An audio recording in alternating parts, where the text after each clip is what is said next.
Assalamualaikum warahmatullahi wabarakatuh. Selamat datang kembali di channel gua. Perkenalkan, nama gue Gus Muhammad. Gue bukan siapa-siapa, gue bukan ARD, gue hanya orang biasa. Gue juga mungkin buruh pabrik sama kalian yang hanya mungkin gue ingin sekedar share pengalaman gue ketika gue rekrutmen di Toyota. Karena beberapa hari kemarin gue lihat ada lowongan Toyota, dan semoga video ini bisa mengedukasi atau bisa ngebantu adik-adik kelas yang besok mau tes di Toyota. Semoga bisa terbantu, semoga bisa ada sedikit gambaran buat yang besok mau tes. Seperti apa, bagaimana? Yuk kita simak, karena video ini adalah real pengalaman gue pribadi dari awal masuk sampai dengan habis. Jadi sebenarnya gue tes itu di Toyota di tahun 2015, jadi udah 8 tahun yang lalu berarti ya.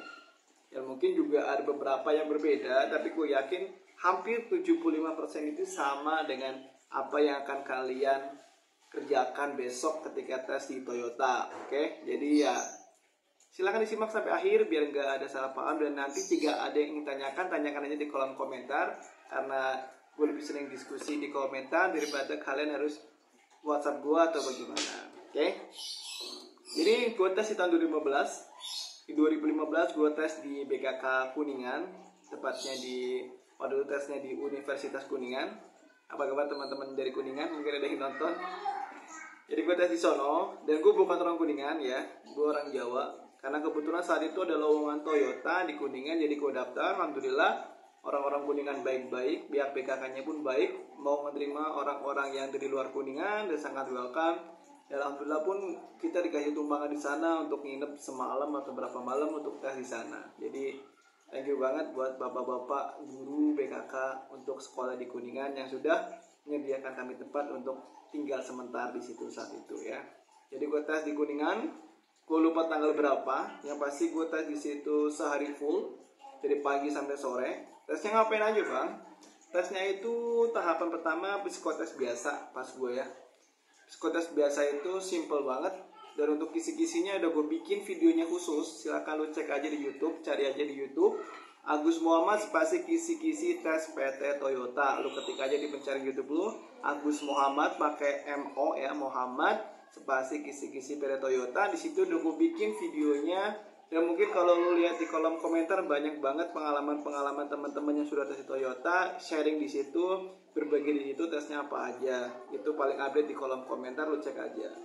Psikotesnya dibagi 2 tahap. Yang pertama langsung selesai di hari itu dan langsung diumumin di hari itu.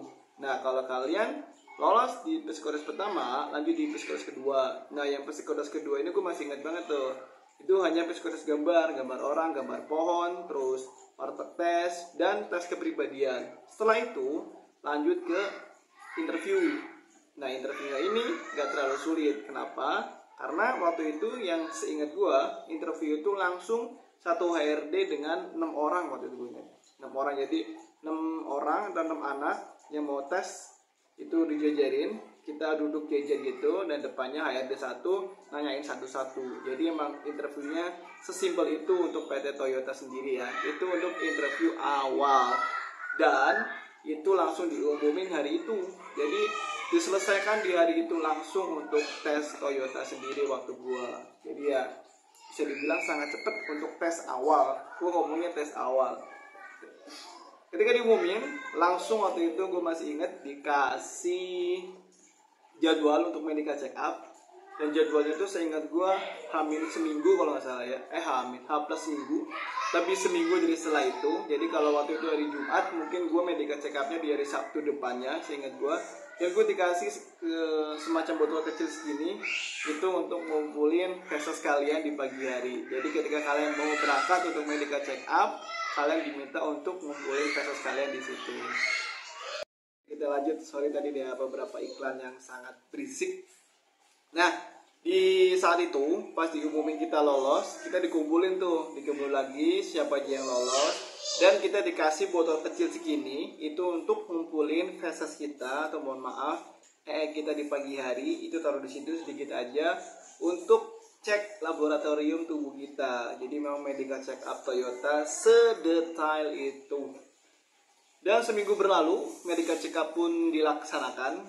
Itu waktu itu gue masih ingat banget, medical check up-nya pun di Universitas Negeri Kuningan. Jadi aulanya itu dibikin seket-seket gitu untuk medical check up, dan pihak rumah sakit membawa ambulan khusus untuk ambulan rongsen. Jadi rongsennya itu di mobil kayak gitu. Keren banget emang saat itu. Gue juga kaget, baru pertama kali ikut medical check up di sekolahan. Biasanya kita medical check up kalau nggak di rumah sakit ya di klinik. Ini malah di universitas ya, di aula. Ini keren banget. Pertama kali ngalamin hal seperti itu.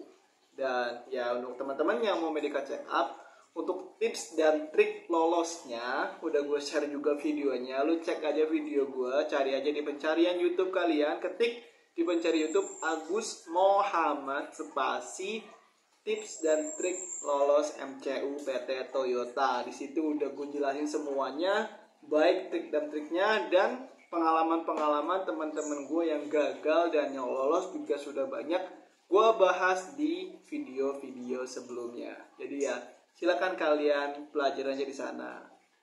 Intinya kayak gitu. Yang dicek apa aja? Yang dicek ya umum, darah, urin, rongsen, terus mata dicek, terus buta warna juga dicek, tinggi badan yang pasti, terus berat badan apalagi, tensi darah, dan juga ya tadi feses kalian dikumpulin. Itu yang ya bisa dibilang keren lah ya. Dan emang paling banyak gagalnya ya di medical check up, karena saya ingat gue dari seluruh angkatan di Kuningan saat itu yang lolos hanya 27 orang. Gue masih ingat banget, dari ribuan disaring lagi jadi 27 orang yang gue inget tuh. Jadi dari awal tes psikotes sampai dengan akhir di Kuningan tuh, sampai dengan medical check up-nya aja itu sampai hanya yang lolos 27 orang. Cuman berapa persennya aja tuh saya kalian cek sendiri, itu cuman kurang dari 3% yang diterima ya. Jadi dari ribuan itu yang lolos cuman ya mungkin 2% lah ya. Karena kan gak 1000 pas, itu 1000 lebih yang tes, yang lolos tuh cuman segitu.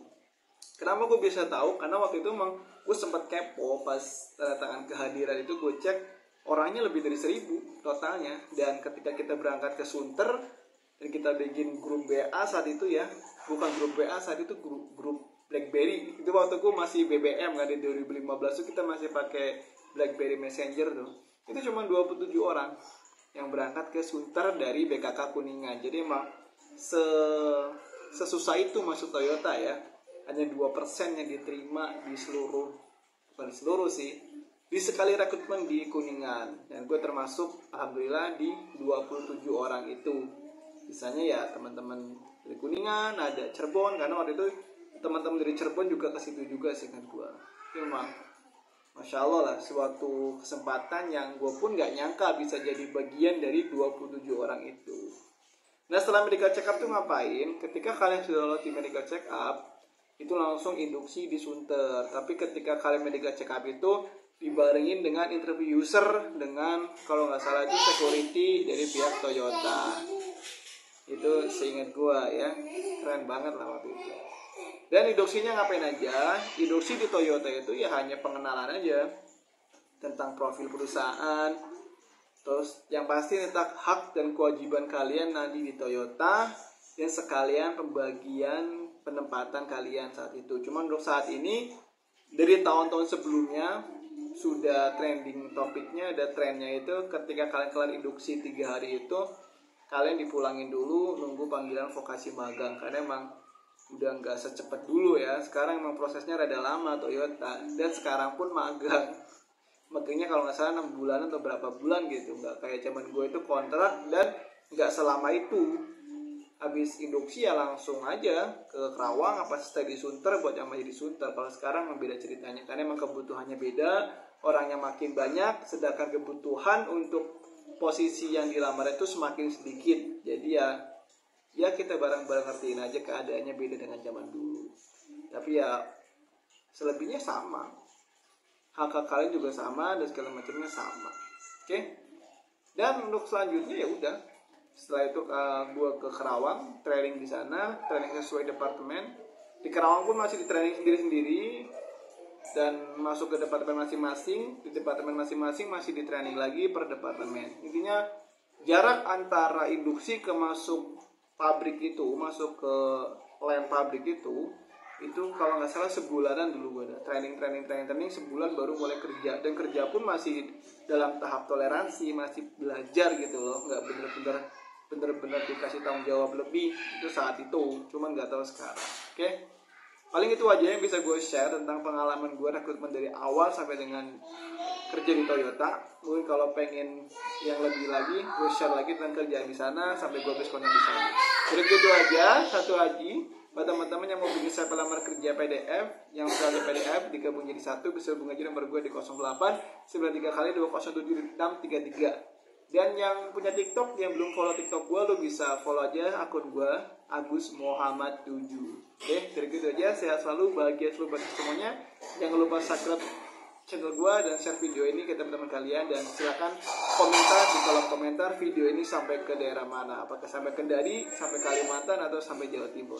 Dari gitu aja, thank you for watching. Wassalamualaikum warahmatullahi wabarakatuh. Mohon maaf jika ada suara-suara berisik dalam video gue ya. Dah.